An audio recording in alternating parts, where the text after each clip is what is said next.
day everyone! Today I'll be presenting about the major threats to coral reefs, focusing on two categories: direct threats and indirect threats.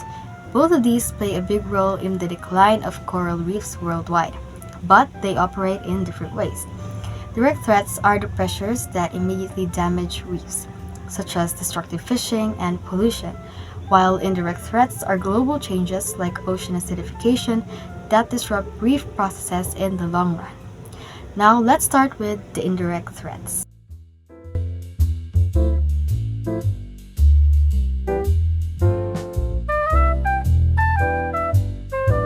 One of the most serious indirect threats to coral reefs is ocean acidification. As explained by Hill and Hugenboom on their research on 2022, this process happens when the ocean absorbs excess carbon dioxide from the atmosphere, causing seawater pH to drop and carbonate ions to decline.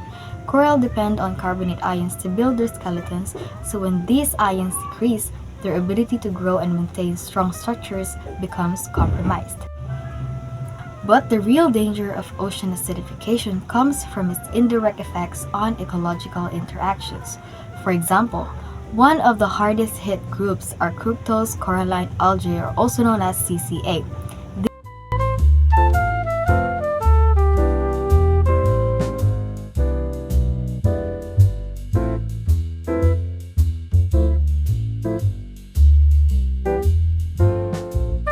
These algae provide settlement queues and stable surfaces for coral larvae to attach and grow. With fewer CCA, coral recruitment rates fall, meaning fewer new corals can replenish the reef. Another indirect effect is the increase in bioeroders such as boring sponges, mollusks, and worms. These organisms thrive in acidified conditions and break down the calcium carbonate skeleton for reefs. Instead of reefs growing stronger, they start to dissolve faster than they are built. Competition is also shifts under acidification.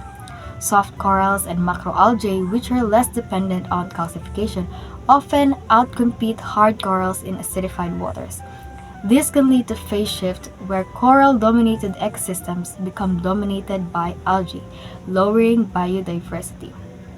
The impacts extend beyond the reef itself. As reefs lose structural complexity, fish and invertebrates lose their habitats and reduce fisheries productivity. Humans are also affected. Communities that rely on reef for foods, tourism, and coastal protection face declining resources and greater risk from waves and storms. To address these indirect threats, solutions must operate on two levels. Globally, we need to reduce carbon dioxide emissions through international agreement like the Paris Climate Accord. Locally, resilient strategies can help, such as protecting herbivores that control algae, restoring degraded habitats, and experimenting with artificial substrates or CCA restoration to encourage coral recruitment. More research is also needed to identify coral genotypes that can tolerate acidified conditions.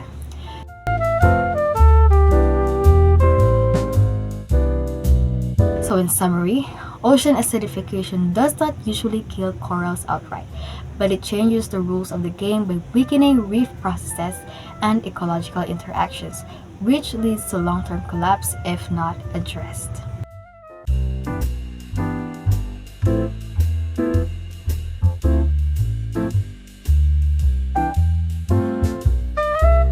Now let's turn to the direct threats, which were discussed by Goldberg and Wilkinson on the research on 2004. Unlike indirect threats, these come mainly from human activities that cause immediate and often visible damage to coral reefs. The first major direct threat is pollution from land-based activities. Deforestation, poorly regulated agriculture, urbanization, and untreated sewage release sediments and nutrients into coastal waters. These sediments smother corals, while nutrient pollution encourages algal blooms that block sunlight and compete with corals for space. Poor water quality directly weakens corals, their health, and their resilience. Second major threat is overfishing and destructive fishing practices. In many coastal communities, fish populations are heavily exploited, which reduces herbivorous species like parrotfish and sea urchins that keep algae under control. Without them, algae can overgrow and outcompete corals. Worse, destructive fishing methods like dynamite fishing, cyanide use, and muroami physically break apart coral structures, leaving behind ruble fields where recovery is very difficult. A third direct threat comes from the coastal development and reclamation projects. Building ports, airports, and artificial land areas often involves dredging and dumping sediments onto shallow reefs. These activities not only kill existing coral colonies but also permanently alter water flow and sedimentation patterns, preventing reef recovery. The ecological impacts of these direct threats are severe. Corals die or lose their competitive edge to algae, a reef biodiversity declines, and structural complexity is reduced. This, in turn, weakens the ecosystem's ability to withstand global threats like bleaching and disease. The human consequences are equally serious. As reef decline, coastal communities lose critical food resources. Fisheries collapse and storm protection from healthy reefs is reduced, making shorelines more vulnerable. Tourism also suffers because degraded reefs lose their appeal to divers and snorkelers. Solutions to direct threats also involve both local and national action. Pollution control is essential, including reforestation, better farming practices, and proper sewage and waste treatment. Sustainable fishing regulations must be enforced, and destructive practices must be banned. Marine protected areas or MPAs should be expanded and effectively managed to safeguard key habitats. Coastal development must also be strictly regulated, with sustainable alternatives encouraged to reduce damage. Importantly, education and alternative livelihoods for local communities can reduce the dependence on harmful practices, ensuring long-term protection of reefs.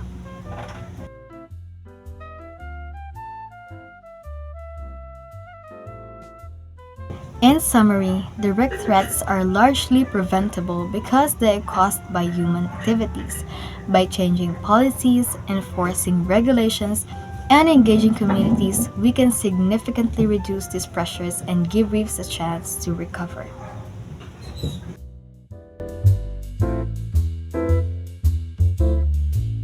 To conclude, coral reefs today face both direct threats from human activities like pollution, overfishing, and coastal development, and indirect threats from global processes such as ocean acidification.